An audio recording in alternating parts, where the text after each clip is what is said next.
Halo, Assalamualaikum warahmatullahi wabarakatuh. Saya Noni Marlina dengan NIM 857377196, Prodi PGSD Universitas Terbuka, dengan nama tutor Bapak Arka Inen Saputra MPD. Di sini saya akan menjelaskan tentang apa itu Automated Online Proctoring. Selamat menyaksikan. Analisis dan perancangan difusi inovasi Automated Online Proctoring.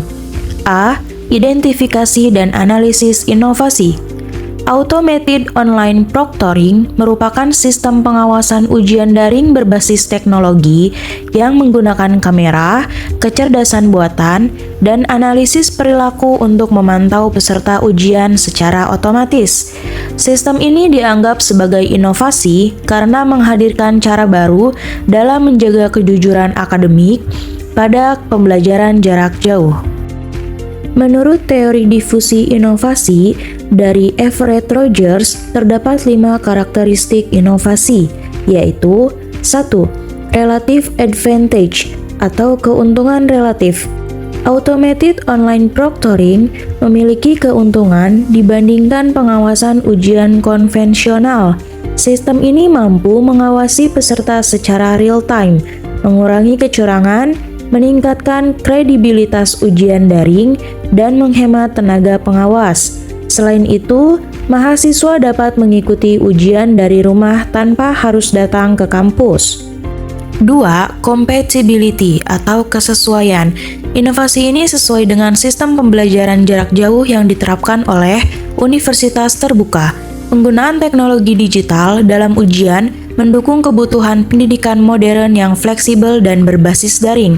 Namun, universitas tetap perlu menyesuaikan kebijakan agar sistem ini tidak bertentangan dengan kenyamanan dan privasi mahasiswa. 3. Complexity atau kerumitan. Sebagian mahasiswa dan dosen mungkin menganggap sistem ini rumit karena memerlukan perangkat tertentu seperti kamera dan koneksi internet stabil. Selain itu, ada kekhawatiran mengenai cara kerja algoritma dalam mendeteksi kecurangan. Oleh karena itu, diperlukan pelatihan dan panduan penggunaan yang jelas. 4. Reliability atau kemungkinan untuk dicoba. Sistem ini dapat diuji coba terlebih dahulu pada beberapa mata kuliah atau kelompok mahasiswa tertentu sebelum diterapkan secara menyeluruh. Uji coba membantu universitas mengetahui kendala teknis dan menerima masukan dari pengguna. 5. Observability atau kemudahan diamati. Hasil penggunaan sistem ini dapat diamati secara langsung, misalnya meningkatnya integritas akademik, berkurangnya praktik kecurangan, serta meningkatnya kepercayaan terhadap ujian daring.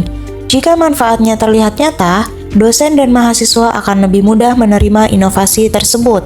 B. Perancangan strategi difusi inovasi. 1. Knowledge atau pengetahuan. Pada tahap ini, universitas perlu memperkenalkan sistem secara jelas dan transparan kepada dosen dan mahasiswa.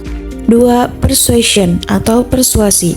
Tahap ini bertujuan membangun sikap positif terhadap inovasi. 3. Decision atau keputusan.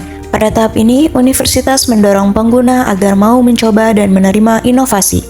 4. Implementation atau implementasi. Tahap implementasi dilakukan dengan menerapkan sistem secara nyata dalam proses ujian. 5. Confirmation atau konfirmasi. Tahap ini dilakukan untuk memastikan inovasi tetap digunakan dan terus diperbaiki. Contoh pemanfaatan Automated Online Proctoring. 1. Membantu dosen memantau ujian daring secara otomatis tanpa harus mengawasi satu persatu peserta. 2. Membantu mahasiswa melakukan evaluasi diri agar lebih jujur dan disiplin saat ujian. 3. Mengurangi praktik kecurangan akademik pada pembelajaran jarak jauh. 4. Mempermudah pelaksanaan ujian bagi mahasiswa yang berada di daerah berbeda. Kesimpulan, Automated Online Proctoring merupakan inovasi penting dalam pendidikan jarak jauh karena mampu menjaga integritas akademik pada ujian daring. Namun, keberhasilan penerapannya tidak hanya bergantung pada teknologi, tetapi juga pada strategi difusi inovasi yang tepat. Dengan sosialisasi yang jelas, pelatihan yang memadai, serta perlindungan privasi pengguna, inovasi ini dapat diterima dengan baik oleh dosen dan mahasiswa.